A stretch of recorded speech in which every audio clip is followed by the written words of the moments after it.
ਜਾਂ ਜਿਹੜੀ ਕਹਿ ਰਹੀ ਹੈ ਕਿ ਬਹੁਤ ਵੱਡੀ ਗੇਮ ਹੈ ਸੀਟ ਬੜੀ ਪੁਰਾਣੀ ਗੇਮ ਹੈ ਪਿੰਡੂ ਗੇਮ ਹੈ। ਸਤਿ ਸ਼੍ਰੀ ਅਕਾਲ ਦੋਸਤੋ, ਮੈਂ ਹਰਸ਼ਪਾਲ ਹੈ ਤੇ ਅੱਜ ਅਸੀਂ ਪਹੁੰਚੇ ਹਾਂ ਮਾਝਾ ਯੂਥ ਕਲੱਬ ਵੱਲੋਂ कराया गया टूर्नामेंट ਜਿਹਦੇ ਵਿੱਚ ਸੌਕਰ, ਵੋਲੀਬਾਲ, ਕਬੱਡੀ ਤੇ ਐਥਲੈਟਿਕਸ ਕਰਵਾਈਆਂ ਜਾ ਰਹੀਆਂ ਨੇ। ਮੇਰੇ ਪਿੱਛੇ ਆਵਾਜ਼ ਬਹੁਤ ਆ ਰਹੀ ਹੈ, ਆਪਾਂ 2 ਮਿੰਟ ਵੇਟ ਕਰਕੇ ਫਿਰ ਦੁਬਾਰੇ ਗੱਲਬਾਤ ਕਰਦੇ ਹਾਂ।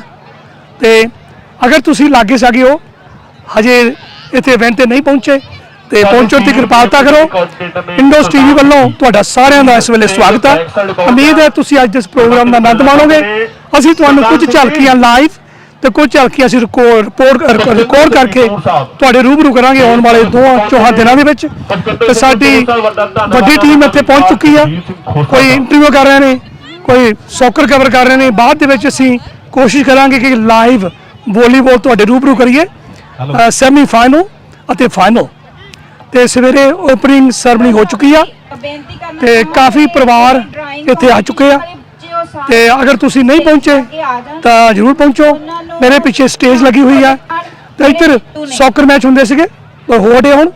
ਤਾਂ ਇੱਥੇ ਮੇਰੇ ਪਿਛਲੇ ਪਾਸੇ ਮੈਂ ਕੈਮਰਾਮੈਨ ਨੂੰ ਕਹੂੰਗਾ ਦਿਖਾ ਦੀ ਮਾੜਾ ਜਿਹਾ ਇੱਧਰ ਟਰੈਕ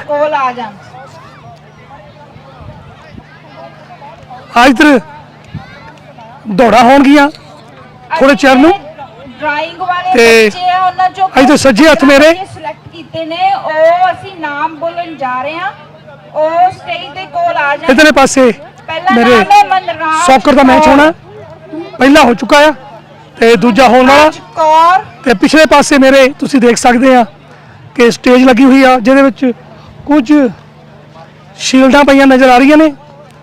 ਤਾਂ ਜਿਹੜੇ ਸਾਡੇ ਬੱਚੀਆਂ ਸਪੋਰਟ ਵਿੱਚ ਹਿੱਸਾ ਲੈ ਰਹੇ ਨੇ ਉਹਨਾਂ ਵਾਸਤੇ ਨੇ। ਤੇ ਸਾਡੇ ਵੱਲੋਂ ਮਾਝਾ ਯੂਥ ਕਲੱਬ ਵੱਲੋਂ ਸਾਰੇ ਹੀ ਸਪਾਂਸਰਾਂ ਦਾ ਬਹੁਤ ਧੰਨਵਾਦ। ਉਹਨਾਂ ਦੀ ਸਪੋਰਟ ਤੋਂ ਬਿਨਾਂ ਇਹ ਪ੍ਰੋਗਰਾਮ ਕਦੀ ਹੋ ਨਹੀਂ ਸਕਦੇ ਤੇ ਉਹਨਾਂ ਦੀ ਬੜੀ ਮਦਦ ਰਹੀ ਆ।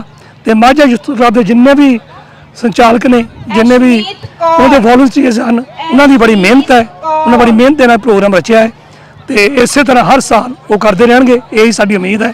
ਤੇ ਇਸੇ ਉਮੀਦ ਦੇ ਨਾਲ ਹੁਣ ਤੁਹਾਡੇ ਤੋਂ ਮੈਂ ਥੋੜਾ ਚੱਲੇ ਇਜਾਜ਼ਤ ਲੈਣਾ। ਜਦੋਂ ਕੋਈ ਸਪੋਰਟ ਸ਼ੁਰੂ ਹੋਇਆ ਤਾਂ ਅਸੀਂ ਫਿਰ ਲਾਈਵ ਹੋਵਾਂਗੇ। ਤਦ ਤੱਕ ਮੈਨੂੰ ਇਜਾਜ਼ਤ।